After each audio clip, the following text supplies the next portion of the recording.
नमस्कार, स्वागत आपका के हरियाणा पे। मैं हूं आपके साथ रमेश जाखड़ और इस वक्त मैं मौजूद हूं घग्गर नदी पे बने O2 हेड पे, O2 वीर जिसको बोलते हैं। और O2 हेड पे मैं आपको एक दृश्य दिखाऊंगा। अक्सर लोगों के मन में होता है कि जब O2 हेड पे हम पानी देखते हैं तो चारों तरफ हमें पानी पानी दिखाई देता है। वो पानी कितना होता है? अक्सर किसान ये कहते हैं कि इतना ज़्यादा पानी होने के बावजूद भी नहरों में नहीं छोड़ा जा रहा, लेकिन आज जैसे इस पानी को खाली किया गया तो यहाँ पे हकीकत सामने आई। दो तस्वीरें मैं आपको यहाँ पे दो तरह की बातें इसमें बताऊंगा कि एक तो आप देख सकते हैं कि कितना पानी इसमें होता होगा। ये O2 हेड को बिल्कुल खाली कर दिया गया है। मैंने इससे पहले एक रिपोर्ट दिखाई थी, अगर वो रिपोर्ट आप देखना चाहते हैं तो ऊपर आई बटन पे क्लिक करके देख सकते हैं। उस रिपोर्ट में मैंने दिखाया था कि अगर इस O2 हेड की खुदाई हो जाए तो यहाँ पे पानी बहुत ज़्यादा मात्रा में स्टोर किया जा सकता है, स्टोर हो सकता है। इसकी कैपेसिटी जो है वो और ज़्यादा बढ़ सकती है, 2 गुना 3 गुना तक बढ़ सकती है। लेकिन जैसे ही इसको खाली किया गया तो मैंने सोचा कि शायद इसकी खुदाई करने के लिए प्रशासन ने संज्ञान लिया होगा कि शायद खुदाई करवा दी जाए ताकि आने वाले समय में बाढ़ जैसे हालात यहाँ पे ना हो। लेकिन यहाँ पे जो पानी खड़ा हुआ था वो आसपास की नहरों में छोड़ने की बजाय आगे राजस्थान की ओर छोड़ दिया गया। ऐसे में राजस्थान के किसानों के लिए राहत की बात है, खुशखबरी है कि उनको इस समय में सिंचाई करने के लिए पानी नहीं मिलता था, लेकिन इस मौसम में इस बार जो है उनको सिंचाई के लिए पानी मिल जाएगा, उनके खेतों को पानी दिया जा सकेगा। धार की बात करूं तो आप देख सकते हैं घग्गर नदी में जो धार है वो यहाँ पे लगातार पानी जो घग्गर नदी का है वो आगे राजस्थान की ओर जा रहा है। तो ऐसे में आप देख सकते हैं कि कितनी खुदाई है होनी इसमें चाहिए।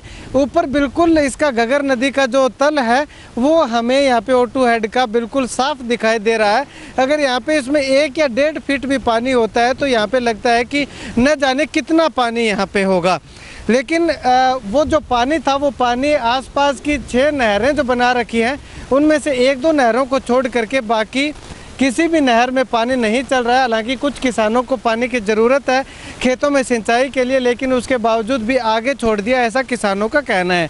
चलिए, कुछ किसान मेरे साथ यहाँ पे मौजूद हैं, इनसे बातचीत करते हैं और ये पानी जो आगे क्यों छोड़ा गया है, इसकी साफ़ सफाई क्यों करवाई गई है, वो भी मैं आपको बताऊँगा। उससे पहले हम किसान से जानते हैं। क्या नाम है जी आपका? जगसीर सिंह।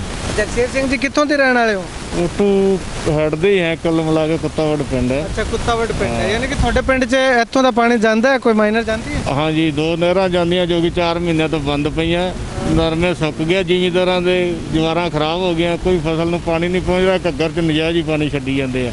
ਇਹਦਾ ਕੋਈ ਫਾਇਦਾ ਨਹੀਂ ਜ਼ਿਮੀਂਦਾਰ ਨੂੰ, ਨੇੜੇ ਤੇੜੇ ਦੇ ਜ਼ਿਮੀਂਦਾਰ ਤਾਂ ਬਰਬਾਦ ਕਰਦੀ ਹੈ ਘੱਗਰ ਵਿੱਚ ਛੋੜ ਛੋੜ ਪਾਣੀ। ਤੇ ਅਸੀਂ ਇਹ ਸੁਣਿਆ ਇੱਥੇ ਜਾ ਕੇ ਅਸੀਂ ਜਦੋਂ पिछले साल भी ऐसे ही है, जब पानी आया तो घग्गर में निकाल दिया, नहरें बंद रही। इस बारी भी यही हो रहा, जो पानी किसानों को चाहिए था, मल्ले का, मोहद्दीन कुत्ता, जो भी गांव पड़ते इधर किसी को पानी नहीं जा रहा। मैनर सवेरे बंद पड़े हैं, नहरें बंद पड़ी हैं, सभी नरमे सूख रहे हैं। यहाँ पे हमने अधिकारियों से बात की तो उनका कहना है कि किसानों को पानी की ज़रूरत ही नहीं है, ऐसे में आगे हमने छोड़ दिया पानी। तो किसान पानी कहाँ से लाएंगे जब सरकार मामला ले रही है? नहरी पानी का सरकार है तो उसमें नहर में कब पानी जाए? किसी टाइम पानी जा ही नहीं रहा नहर में, तो सभी घग्गर में निकाल देते हैं जो पानी होता है। भाई साहब, क्या नाम है भाई साहब आपका? गुरदेव सिंह है जी। गुरदेव सिंह, यहाँ क्या काम करते हो आप? ये आप हमारे पास ये फिश का ठेका है जी अपने। अच्छा, फिश का ठेका है, तब तो यहाँ फिश तो रही नहीं नहीं जी, पानी सारा निकाल दिया जी आपने। अच्छा। हाँ जी, हाँ जी। तो कितना नुकसान पहले 2 महीने 3 महीने पहले लॉकडाउन रहा है, पहले मछली नहीं बिकी, ना पकड़ते थे।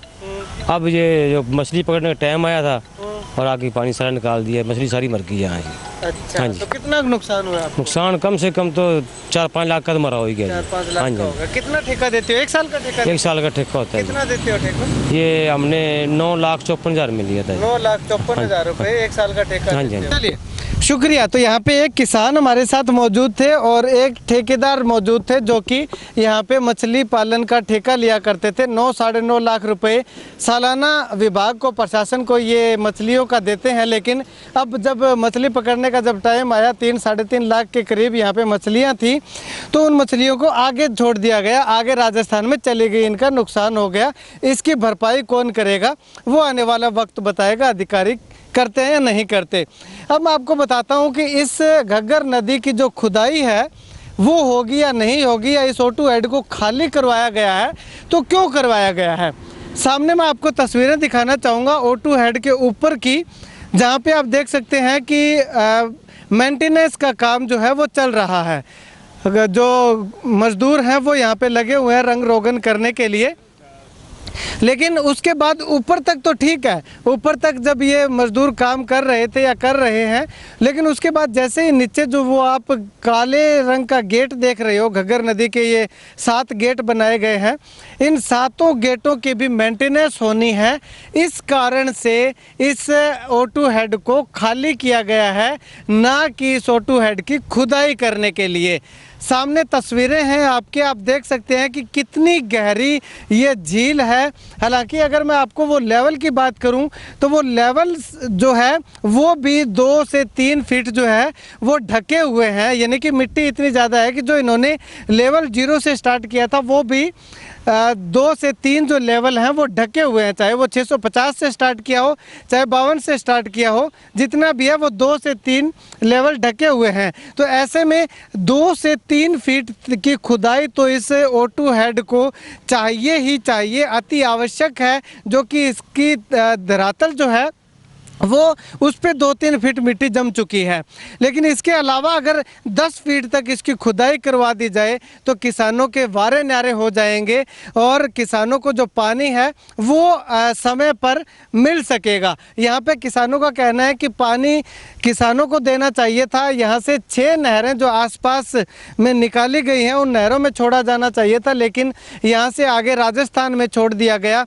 इससे 2 नुकसान होने से बच जाते। एक तो किसानों को पानी मिल जाता, दूसरा अगर ये पानी आसपास की नहरों में छोड़ा जाता तो यहाँ पे जो मछली पालन का जिन लोगों ने ठेका ले रखा है उनकी मछलियाँ भी आगे ना जाती, उनको भी नुकसान ना होता। लेकिन यहाँ पे प्रशासन को या विभाग को चाहिए कि सरलता किस चीज़ में होगी। सरलता इसी चीज़ में थी कि यहाँ से फट्टे उठा दो, गेट उठा दो, पानी सपाक दे, आगे निकल जाएगा। एक दिन में पानी निकल गया। अगर यहाँ से 6 नहरों में छोड़ते तो शायद उनको 6 से 7 दिन लगते और उन पे जो बेलदार है उनको भी ड्यूटी करनी पड़ती। तो ऐसे में शायद यही सोच करके यहाँ पे विभाग के कर्मचारियों ने, अधिकारियों ने जो है पानी को सीधा आगे निकाल दिया। ना तो किसी तरह का झंझट, ना किसी तरह की ड्यूटी करनी, आराम से बैठे रहो। तो शायद यही सोच करके निकाला होगा। लेकिन किसान पानी के लिए त्राही त्राही कर रहे हैं, तरस रहे हैं कि कब पानी छोड़ा जाए, लेकिन पानी आने की बजाय पानी सीधा आगे छोड़ दिया गया। खैर, वो पानी भी किसी के काम आएगा, राजस्थान के किसान लगाएंगे। लेकिन यहाँ पे जो किसान मामला देते हैं, जो पैसे भरते हैं इन नहरों के निकाले जाने के, वो उन किसानों को आखिर पानी नहीं मिला तो क्यों नहीं मिला, ये सवाल सबसे बड़ा खड़ा होता है। गांव के लोग, अभी सुनने में मुझे आया है कि आसपास के किसान जो हैं वो अधिकारियों से मिलने के लिए जाएंगे भी कि आखिर पानी उनको क्यों नहीं दिया गया, आगे सीधा एकदम से कैसे छोड़ दिया गया। खैर, वो आने वाला वक्त बताएगा कि किस प्रकार से विभाग इस पर संज्ञान लेता है। लेकिन फिलहाल जो किसानों के अरमानों पर पानी फिरता हुआ दिखाई दे रहा है और पानी फिर भी दिया गया है। तो ऐसे में खुदाई की सख्त ज़रूरत है, जिससे कि किसान आने वाले समय में परेशान ना हो। कैमरा सहयोगी सुनील के साथ रमेश जाखड़ के हरियाणा।